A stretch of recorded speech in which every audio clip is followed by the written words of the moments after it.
جب بھی کوئی بھی مہمان گھر پہ آئے تو 2 چیزیں کرنی چاہیے لازماً. ایک رہنے کے لیے، ایک تو اس کے سامنے کھانے کے لیے کچھ رکھنا چاہیے.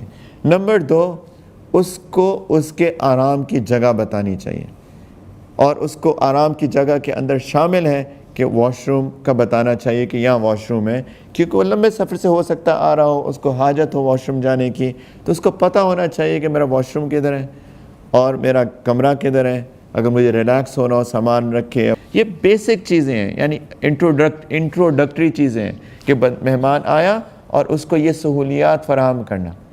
پلاننگ کرنی چاہیے کہ آج کل تو ہر چیز پلان ہو سکتی ہے، فون ہو سکتے ہیں، ٹائمنگز، ہمارے پاس گھڑیاں ہیں، گھڑیوں پہ ہم ٹائم دیکھ سکتے ہیں. تو پلاننگ کریں، اور جب وہ آئیں تو کھانا ہاف کوکڈ رکھیں کم از کم، کہ وہ آئیں تو بس گرم کرنا یا فائنل اس کو جو ٹچ دینا ہوتا ہے اس کی دیر ہو، اور اس کے سامنے فوراً رکھا جائے تاکہ وہ تاخیر نہ ہو. اس کی کئی وجوہات ہیں. ایک وجہ تو اس کی یہ بھی ہے کہ اس کے پاس وقت کی کمی ہو سکتی ہے. اس کی ایک وجہ یہ بھی ہے کہ اس کو بھوک لگی ہو سکتی ہے. تو مہمان جب بھی آئے کھانے میں تاخیر نہ کریں، اور یہ مہمان کھانے کی دعوت کا ہو یا یہ مہمان رہنے والا ہو. اگر یہ مہمان رہنے والا ہو تو ہو سکتا ہے کہ وہ کھانے کے وقت پر نہ آئے، ہو سکتا ہے شام کو آئے، نہ دوپہر کے کھانے کا وقت نہ رات کے کھانے کا وقت. پھر بھی کچھ نہ کچھ اس کے سامنے کھانے کے لیے ضرور رکھنا چاہیے، بے شک وہ سنیکس ہوں، کہ وہ سفر سے آیا ہے، ہو سکتا ہے اس کو بھوک لگی ہو. پھر مہمان سے یہ بھی پوچھ لینا چاہیے پہلے کہ آپ کو کوئی ڈائٹری ریسٹرکشن تو نہیں ہے، کوئی آپ کھانے میں پرہیز تو نہیں کرتے ہیں، اور اگر اس کے کھانے میں کوئی پرہیز ہو تو اس کے مطابق کھانا بنانا. یہ بھی ایک اچھی بات، یہ بھی مہمان کا اکرام ہے. آج کل تو کمیونیکیشنز عام ہے، جیسے میں نے عرض کیا، تو یہ باتیں تو سب پوچھی جا سکتی ہیں. وہ کہ میں آ رہا ہوں جی، کھانا ساتھ کھائیے. کھانا آپ کس وقت آئیں گے؟ اچھا، آپ کھانا ساتھ ہی کھانا کھائیں گے کہ پہلے کچھ سنیکس لیں گے؟ ہر چیز پوچھی جا سکتی ہے. کھانے میں آپ کو کچھ پرہیز تو نہیں ہے؟ ایسا تو نہیں ہے کہ کوئی چیز نمک زیادہ، مرچ کم، آئل کم، آئل نہیں کھاتے وغیرہ وغیرہ، میٹھا کم، میٹھا زیادہ، مرچیں کم، مرچیں زیادہ. یہ سب چیزیں پوچھی جا سکتی ہیں.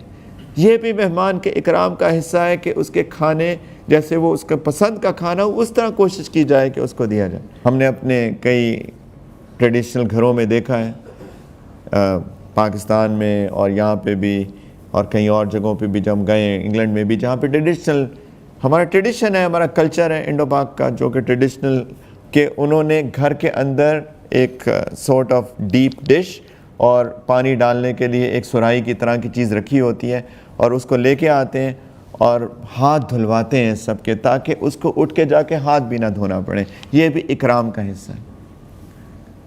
پانی کا ٹیمپریچر کیا ہونا چاہیے؟ -2 ڈگری سیلسیس. سردیوں میں کمفرٹیبل ٹیمپریچر، تھوڑا سا نیم گرم ہو تو اچھا ہے. وہ سردیوں میں بھی چلتا ہے، گرمیوں میں بھی چلتا ہے. ذرا سا، بہت گرم بھی نہیں، ٹھنڈا بھی نہیں. اس کا بھی خیال کرنا چاہیے.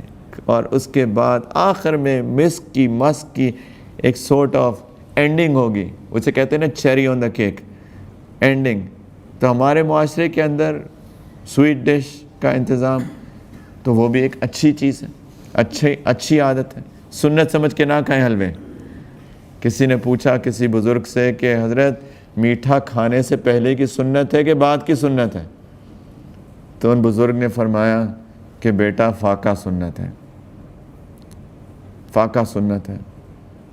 نبی کریم علیہ السلام تو اتنا عرصہ فاقے سے رہتے تھے، جو مل جاتا تھا کھا لیتے تھے.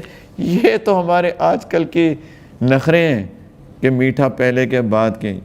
اور کھائیں ضرور، میٹھا اچھی چیز ہے، یعنی زیادہ کھانا نہیں، لیکن میٹھا اچھا لگتا ہے سب کو، ضرور کھائیں، لیکن سنت سمجھ کے پلیز نہ کھائیں کہ بعد کی سنت کے پہلے کی سنت. بلکہ علامہ شامی رحمۃ اللہ علیہ نے اپنے فتاوی شامی کے اندر لکھا ہوا ہے کہ نمکین سے ابتدا کرنا اور نمکین پر انتہا کرنا مستحب ہے. میں کوئی فتوی نہیں لگا رہا یہاں پر، لیکن ویسے ہی میں کہہ رہا ہوں کہ میٹھا ضرور کھائیں، اچھی بات ہے، لیکن خدا را اس کو ایک یعنی مستقل سنت سمجھ کے نہ کریں پلیز.